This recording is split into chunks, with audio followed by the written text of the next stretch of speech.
Assalomu alaykum podpischilar. Yine xudo xolasa stage ishini ishlab turibdi bolalar. Qaranglar. Bularning apalapkisi bilan tanishtirib o'tchakman. Yine apalapkisi, demir apalapki. Yine beton mishalki qorib turibdi. 3 kub qoradi. Eğer xolasanızda özünüz işlab turib bo'g'animga qordiradigan bo'lsangiz 350 ming so'mdan qorib beradilar.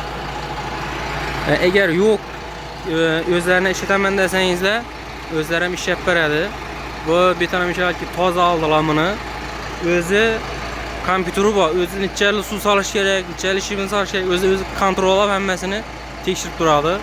Xudo xolasa ishlaringizni sifatlatib ishlab beradilar. Keyin bularning bahosini ham aytib o'tadigan bo'lsam, bordiyorning santisi 1600 so'm, steshkining santisi 6000 so'mdan. Gelişip işletaverasizlar do'stlar. Ekrandan nomer qoldiraman, shu nomerlarga xabarlashib, gelişip işletaverasizlar. Yine hozir ishlab turibdilar. Yine qorg'ani betonni cho'tka deb qorib bergan yine. Bilasizlar, boshqa bir mishalchilar yaxshi qormaydi ham.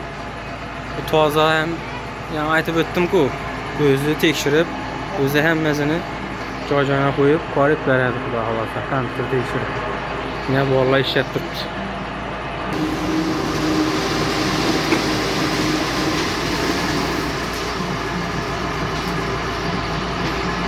Qaranglar do'stlar, bularning o'zlarining Instagram akkaunti ham bor. Beton quyish xizmati degan.